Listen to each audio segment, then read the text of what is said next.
आप देख रहे हैं भारत 24 और अब से बस कुछ ही देर में महा एग्जिट पोल होंगे आपके सामने। गुजरात में दूसरे राउंड की वोटिंग खत्म हो चुकी है। गुजरात में शाम 5 बजे तक का वोटिंग प्रतिशत आ चुका है। समय की ब्रेकिंग न्यूज, 65% वोटिंग हुई है। 14 जिलों की 93 सीटों पर वोट डाले गए हैं और इस समय की बड़ी खबर 65% वोटिंग हुई है। गुजरात में शाम 5 बजे तक दूसरे और अंतिम राउंड की वोटिंग खत्म हो गई है। समय की बड़ी खबर की जानकारी आपके अपने चैनल भारत 24 पर सबसे पहले आपको बता दें कि इंतजार था वोटिंग प्रतिशत का और अभी समय जो ब्रेकिंग इनपुट हमें ग्राउंड जीरो से मिल रहा है वो ये कि शाम 5 बजे तक का जो वोटिंग प्रतिशत है वो 65% है।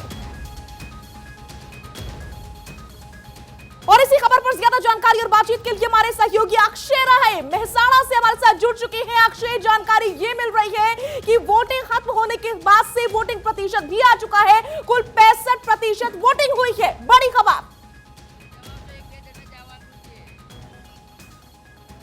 देखिए, बिल्कुल जिस तरह से उम्मीदें की जा रही थी कि पिछले फेज के जो फर्स्ट फेज हुआ था, दूसरे फेज में निश्चित रूप से वोटिंग परसेंटेज बढ़ेगा और वो 65% 5 बजे तक जो खबर आ रही है कि 65% तक ये मतदान हुआ है, ये माना जा रहा है क्योंकि जो लाइन में लोग वोटर्स खड़े हैं वो अभी भी मतदान कर सकते हैं। तो साफ तौर पर है कि वोटिंग परसेंटेज 2 से 3% और बढ़ने की संभावना जताई जा रही है।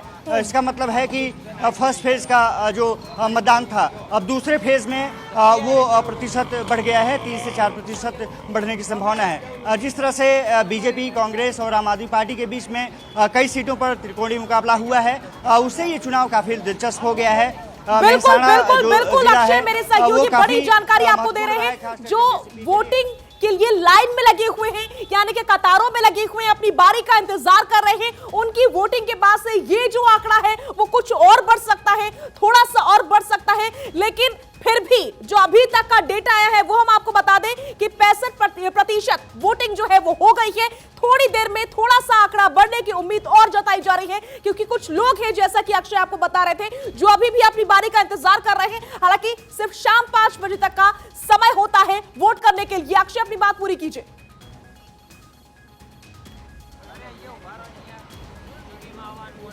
जैसे ही उम्मीदें हैं कि जो फर्स्ट फेज था उससे कहीं अच्छी वोटिंग यहाँ पर देखने को मिली है। 93 सीटों पर 14 जिले की 93 सीटें थी और 93 सीटें काफ़ी महत्वपूर्ण थी, जिसमें कि अब आपने देखा कि अहमदाबाद में प्रधानमंत्री नरेंद्र मोदी ने मतदान किया। इसके अलावा अमित शाह, जो सीएम भूपेंद्र पटेल हैं, उन्होंने मतदान किया। मेहसाणा जहां मैं मौजूद हैं, यहां पर नितिन पटेल जो पूर्व उप मुख्यमंत्री रहे हैं, उन्होंने मतदान किया है। कुछ लोग हम हमारे साथ मौजूद हैं। अक्षय, माफ कीजिएगा, आपको बीच में रोक रही हूँ। अखिलेश सोलंकी मेरे साथ जुड़े हुए हैं, मेरे सहयोगी है। अखिलेश, साल 2017 की बात करें तो 70% से ज्यादा मतदान हुआ था, जो फाइनल वोटिंग परसेंटेज था।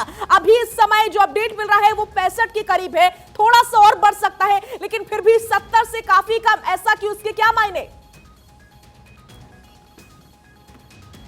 बिल्कुल, देखिए, और पहले फेज का जो कम रहा उसके कारण एक तरह से नंबर डाउन हो रहा है। हम लोगों से ही पूछ लेते हैं कि लोग घर से कम क्यों निकले। हालांकि सेकंड फेज जैसा आप बता रहे के कुछ करेक्शंस हुए हैं और महिलाओं ने बढ़ चढ़ के वोट किया है। हाँ। उनसे बात करने की कोशिश करेंगे। आज कुछ वोटिंग परसेंटेज कम रहा, हालांकि इस फेज में कम, क्या माने इसका? हाँ, मोदी साहब ने अच्छा किया है और महिलाओं को सुरक्षित है। महिला घर से निकली है और वोट किया? हाँ, किया है। आप क्या कहेंगी मैम? मैं यही कहूँगी। क्या कहेंगी? मोदी सर बहुत लोगों के लिए बहुत अच्छा कर रहे हैं। मोदी जी ने अच्छा काम किया, इसलिए आपने वोट दिया जाके बाहर? वो वोट दिया है मोदी जी को बाहर जाके हमने। और भी लोग हैं, हम उनसे बात करेंगे। वोटिंग परसेंटेज और नंबर ऑफ सीट्स की बात कर रहे थे। महा एग्जिट पोल आने वाला और उसके पहले वडोदरा का पोल क्या कहता है उसका हम जिक्र कर रहे थे। 151 भी कहा, किसी ने 125 भी कहा। आपको क्या लग रहा है कितने सीट्स आएंगी? 150 आएगा। 150 आएगा, जो दावा किया जा रहा है 150 का। आपने दावा किया था 151 और बड़ोदरा की पूरे 5 सीट जंगी बहुमत से, मतलब कि 1-1 लाख मत से जीतने वाली, शहर की, पूरे शहर की। ठीक है, क्या हो गया? ठीक है अखिलेश लौटूंगी आपके पास। इस बीच बड़ी खबर, पहला रुझान सामने आ गया है। समय की बड़ी खबर, थोड़ी देर में भारत 24 पर पहला रुझान हमसे बस कुछ ही क्षणों में हम आपके सामने रखने जा रहे हैं। 5:34 का समय। 8 दिसंबर को तस्वीर आज ही दिखा देगा। 8 दिसंबर की जो तस्वीर है वो भारत 24 आपका अपना चैनल परसेंटेज ही दिखा देगा, यानी कि आपको एक अनुमान लग जाएगा, एक तस्वीर जो धुंधली है वो हल्की हल्की साफ हो जाएगी कि आखिर इस बार किसकी सरकार बनने जा रही है।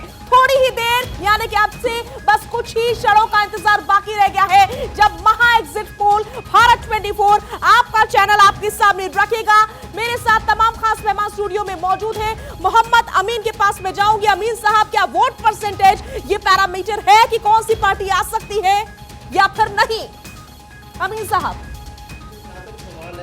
पार्टियों ने अपना काम किया है, प्रचार भी किया है, प्रसार भी किया है और गवर्नमेंट ने भी अपना पूरा जो कर्तव्य निभाया है जनता के प्रति। अब तो एक जनता को देखना था कि किस तरह वोटिंग करती है, जबकि चुनाव आयोग की हर चीज़ उनको मौजूद थी।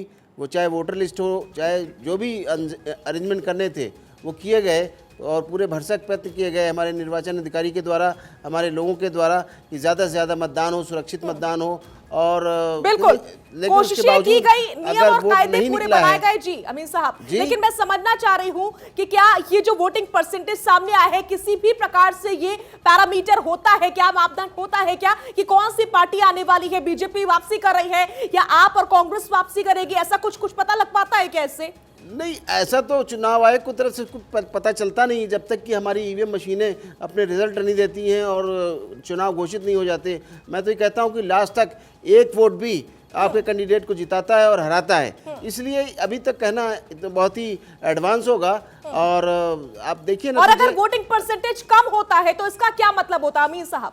लोगों का रुझान कम था, लोग आए नहीं। मुझे लगता है हो सकता है कि कुछ नाराज़गी हो कैंडिडेट से या कोई परिस्थितियां हों उनकी अपनी, उस बारे में तो कुछ नहीं कह सकते। लेकिन मैं तो बार बार ये कहूँगा कि चुनाव आयोग हो या पार्टियां हो, सभी ने भी आग्रह किया है कि ज़्यादा से ज़्यादा मतदान करें। लेकिन अब मतदान नहीं हुआ, इसका कारण हमको मैं नहीं अभी कह सकता यहाँ से बैठ के कि वहाँ क्या कारण था, क्यों नहीं मतदान हुआ और क्या वजह थी। अब तो ये आपको मतदान के जो खुलेंगे नतीजे आएंगे उसी में पता चल पाएगा कि आखिर हुआ क्या है और क्यों, क्या इसका क्या कारण रहा है।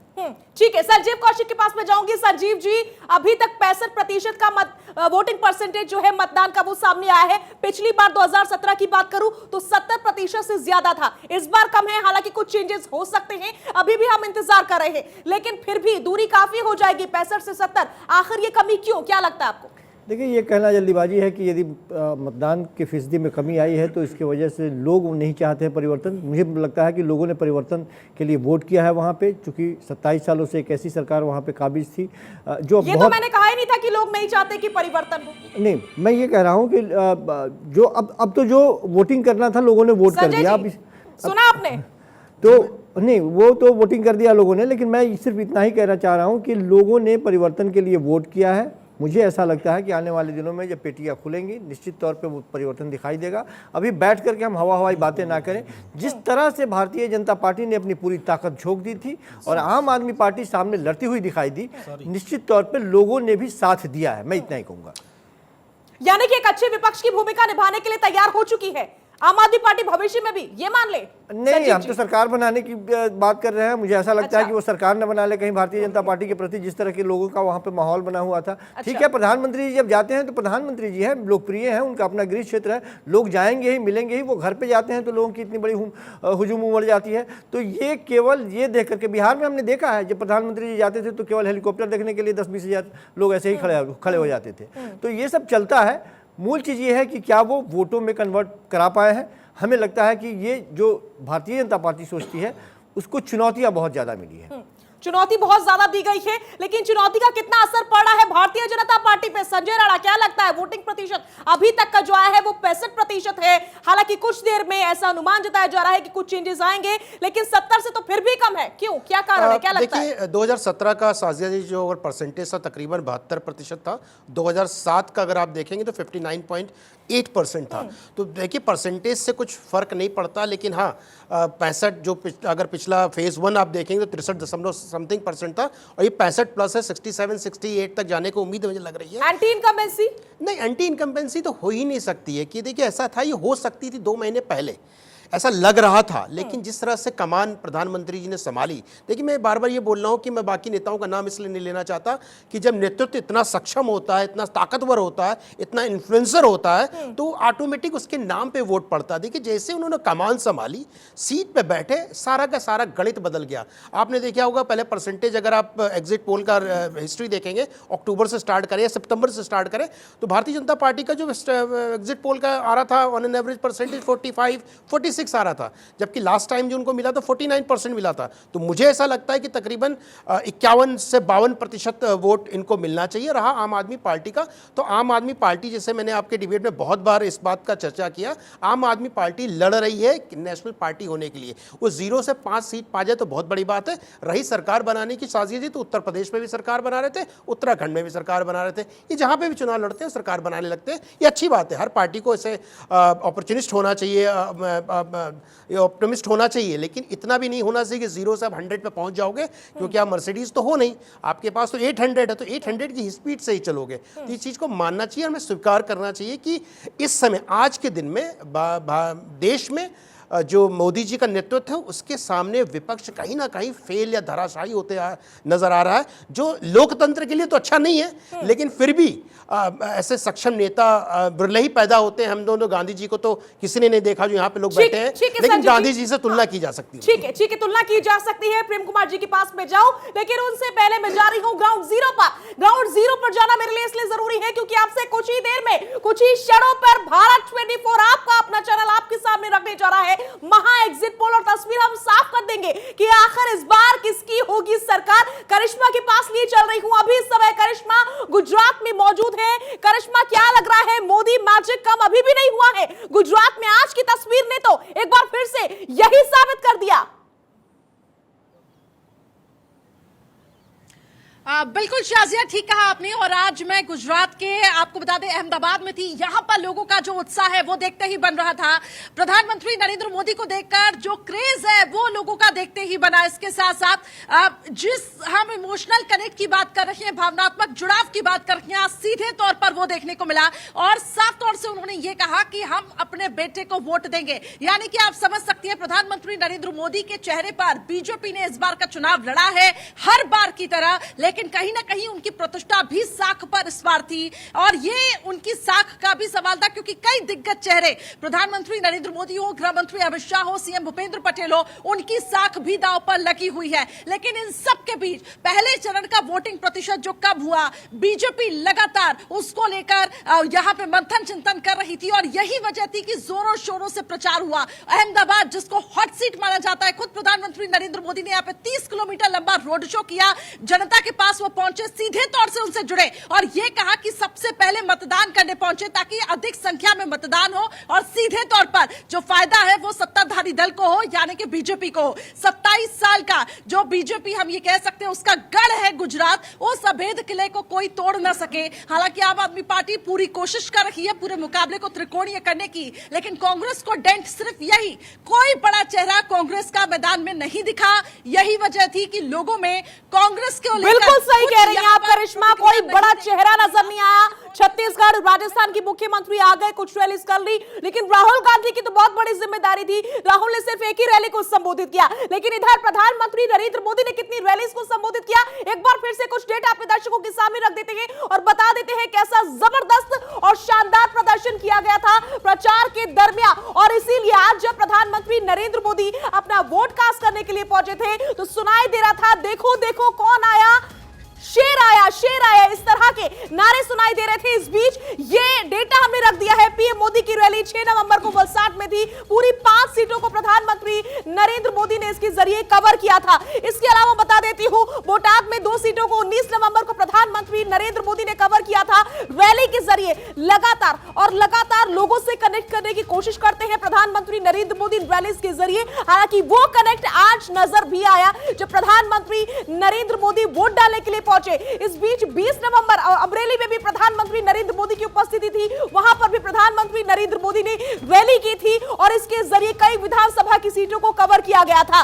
20 नवंबर, 21 नवंबर, 23 नवंबर भावनगर में मौजूद थे। 7 सीटों को प्रधानमंत्री नरेंद्र मोदी ने कवर किया। मैं याद दिलाना चाहूंगी गांधीनगर की कल शाम की वो तस्वीर जब प्रधानमंत्री प्रधानमंत्री नरेंद्र मोदी अपनी माताजी हीराबा से मुलाकात करने गए थे। हम कल ही बात कर रहे थे कि इतना बिजी स्केड्यूल था प्रधानमंत्री नरेंद्र मोदी का कि वो अपनी माताजी के लिए भी समय नहीं निकाल पा रहे थे। और देख सकते हैं आप किस तरीके से प्रचार में डटे रहे, एक बड़ी जिम्मेदारी अपने कंधों पर लेकर के प्रधानमंत्री चलते रहे पार्टी की भी, और इसी तरीके से प्रचार करते रहे। और यही कारण है कि आज जनता के साथ प्रधानमंत्री नरेंद्र मोदी का जो कनेक्ट नजर आता है, जब प्रधानमंत्री आते हैं तो शेर आया के जो नारे लगते हैं, कहीं ना कहीं यही कारण होता है। पीछे तस्वीरें भी आप देख रहे हैं। 23 नवंबर को दाहोद में 6 सीटें कवर करते हुए रैली की गई थी प्रधानमंत्री द्वारा। इसके अलावा 23 नवंबर को ये रैली थी, वडोदरा में भी रैली थी। यहां पर 10 सीटों को प्रधानमंत्री मोदी ने कवर किया था। 24 नवंबर को लेके आती हूं मैं आपको, बनासकांठा गए थे, यहां पर 9 विधानसभा सीटों को प्रधानमंत्री नरेंद्र मोदी ने कवर किया था,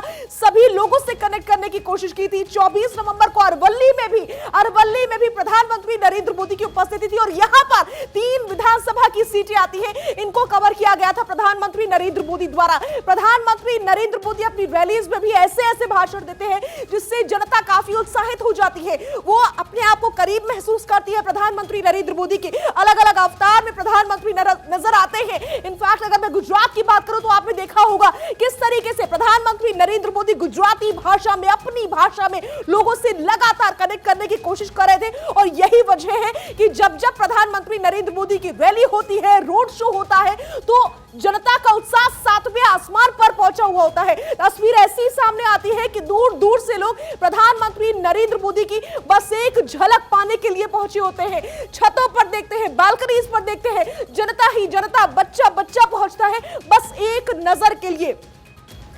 तो ये तस्वीर तो हो गई गुजरात की। अभी इस समय गुजरात के बाढ़ में क्या चल रहा है, लेकिन आज हम बात हिमाचल की भी करेंगे।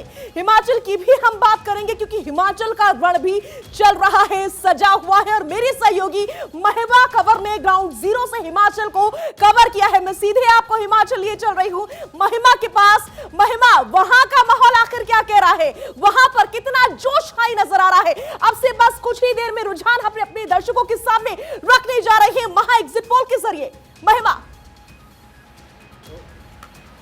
बिल्कुल शाजिया, मैं इस वक्त देखिए हिमाचल प्रदेश विधानसभा के ठीक बाहर हूं। हिमाचल प्रदेश विधानसभा बहुत ज्यादा महत्वपूर्ण हो जाती है क्योंकि देखिए ये वही विधानसभा जहां पर देश में पहली बार महिलाओं को वोट करने के लिए प्रस्ताव इसी काउंसिल चैंबर से पास हुआ था। आज भारत 24 सबसे सटीक एग्जिट पोल बताने वाला अपने तमाम दर्शकों को mission repeat versus mission delete और मिशन क्लीन स्वीप की बात यहाँ पर तीनों की तीनों पार्टियां लगातार कर रही है। हमारे consulting editor doctor Shashikant Sharma भी इस वक्त हमारे साथ है। शशिकांत जी, किस तरह से नेताओं की दिल की धड़कनें आज तेज है? बिल्कुल महिमा, आखिरकार वो घड़ी आ गई जिसका सभी को इंतजार था। और अगर आप देखें तो आज जो एग्जिट पोल आ रहे हैं और जो एग्जिट पोल के नतीजे हवा का पूरा अनुमान आज बताएंगे, और उसके बाद अगर आप देखें तो उसके बाद 8 तारीख को ही ये नतीजे भी आने वाले हैं।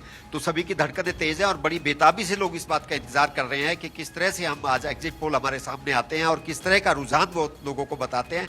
एक तरह का उन्हें रिजल्ट मानकर लोग चल रहे हैं क्योंकि एक बहुत ही जितना महत्वपूर्ण इस बार ये हिमाचल विधानसभा का चुनाव हो गया था, क्योंकि राष्ट्रीय अध्यक्ष जेपी नड्डा जो इसी प्रदेश से संबंध रखते हैं और इसी विधानसभा में वो सबसे पहले 1993 में यहाँ पर लीडर ऑफ ऑपोजिशन उन्हें बनने का मौका मिला था। उसमें भाजपा विधायकों की संख्या सिर्फ 8 थी और वो 8 भाजपा के विधायकों के नेता थे। यहीं से राजनीतिक करियर की उनकी शुरुआत हुई है। इसी विधानसभा के बाद आज वो इस स्तर पर हैं कि आज देश में हिमाचल में भाजपा का क्या प्रदर्शन रहता है, इस बात पर जेपी नड्डा जी की तरफ भी सबकी नजरें रुकी हैं। खुद उन्होंने पूरी कमान इस हिमाचल विधानसभा के चुनाव की अपने हाथ में ले रखी थी और जब तक चुनाव रहे वो लगभग ज्यादातर समय उन्होंने इस प्रदेश को दिया। और जहां तक हमारे प्रधानमंत्री नरेंद्र मोदी जी का सवाल है, वो जहां गुजरात विधानसभा उनके लिए महत्वपूर्ण है, हिमाचल उनके लिए इसलिए महत्वपूर्ण है क्योंकि उनकी राजनीतिक जीवन की शुरुआत भी इसी विधानसभा से हुई थी महिमा, और यहीं पे वो प्रभारी थे। अगर आप देखें 1998 के उस चुनाव में जब धूमल पहली बार मुख्यमंत्री बने थे और मोदी को चाणक्य की भूमिका उसमें उनकी रही थी और चाणक्य का नाम उनको भाजपा के चाणक्य का नाम दिया गया था। शशिकांत जी, चूंकि आपको बहुत ज्यादा अनुभव है, आपने तो देखा हिमाचल की राजनीति को, लेकिन अब की बार अगर बात की जाए तो उत्तराखंड यानी कि एक पहाड़ की हवा क्या दूसरे पहाड़ की ओर आ सकती है? बिल्कुल महिमा, देखिए पहाड़ों की राजनीति जनरली अगर आप देखें तो एक तरह से ही रहती है और एक तरह के ही मुद्दे लोगों के रहते हैं और लोग अगर वोटिंग करते समय थोड़ा एक ही तरह के मुद्दों से प्रभावित होकर वोट करते हैं। तो उत्तराखंड की वजह से ही भाजपा को बहुत ज्यादा उम्मीद है हिमाचल में। अगर आप कहें उन्हें लगता है कि जिस तरह से उत्तराखंड में इतिहास रचा गया, उन्होंने हिमाचल में नारा यही दिया कि रिवाज बदलेंगे, तो वो रिवाज, क्योंकि हिमाचल में आज तक कभी कोई सरकार रिपीट नहीं हुई, अगर आप देखें हर सरकार बदलाव का शिकार होती रही है। तो भाजपा ने जो ये नारा दिया है, मुझे लगता है ये उत्तराखंड से प्रेरित होकर ही दिया है। अब देखना बाकी यह है कि क्या उत्तराखंड की जो आपने बात की सही में वो हवा यहाँ पहुंची है या उसे पहाड़ों ने कहीं रोक लिया है। बिल्कुल, तो शाजिया देखिए, रिवाज बदलेगा या फिर राज बदलेगा ये तो आने वाला समय बताएगा, लेकिन अब से कुछ ही देर में सटीक एग्जिट पोल भारत 24 रखने वाला है और यहाँ पर हमारे साथ खास मेहमान भी फिर जुड़ेंगे, तमाम दर्शकों को बताएंगे पल पल की जानकारी। बिल्कुल बिल्कुल बिल्कुल महिमा, आप नजर बनाए रखें। वीरभद्र सिंह के बिना कांग्रेस का ये पहला चुनाव है। प्रेम कुमार धूमल के नेतृत्व के बिना बीजेपी इस बार पहली बार लड़ रही है। देखना यह होगा अमित जी आखिर होता क्या है, इतिहास बनता है या फिर रिवाज, क्या लगता है आपको अमित जी?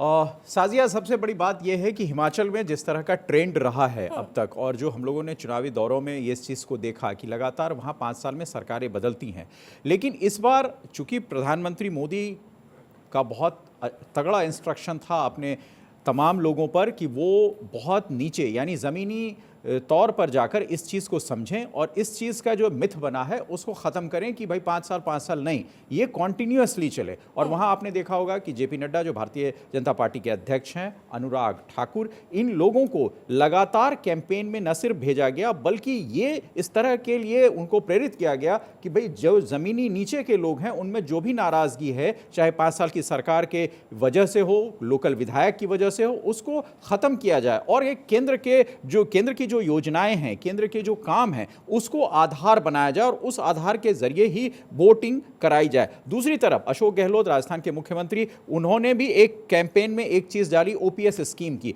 जिसको हिमाचल के लोग और खास तौर से जो कर्मचारी हैं उनके बीच वो बड़ा पॉपुलर हुआ। मैंने खुद देखा कि कर्मचारी खुद इस चीज का विश्लेषण कर रहे थे। तो ये एक ऐसा गणित था जिसमें कि लोगों को लग रहा था कि हाँ, अगर हमारी नौकरी खत्म होती है तो उसके बाद भी हमारा भविष्य सुरक्षित है। तो ये एक चुनावी पैटर्न जो तमाम तरीके की चीज़ें आती हैं लोक लुभावन वादे के तौर पर, वो देखने को मिला। स्पष्ट तौर पर ये इतना ज़्यादा अंदर तक गया है कि लोगों को ये लग रहा है कि हाँ, या तो 5 साल की सरकार के मिथ को खत्म करे, प्रधानमंत्री मोदी के नाम पर वोट करे, या फिर जो अंदरूनी हालात हैं, जो ज़मीनी हालात हैं, जिसमें लोगों ने वहाँ करप्शन की बात भी कही कि लोकल लेवल पे है, तो उससे निजात पाने के लिए क्या कांग्रेस पार्टी को चुना जाए। तो ये दोनों बातें साफ तौर पर वहाँ के चुनाव पर दिखी थी शाजिया। बिल्कुल, ये दोनों बातें ही दिखी थी, लेकिन इस बार बहुत कुछ बदलाव की उम्मीद की जा रही है।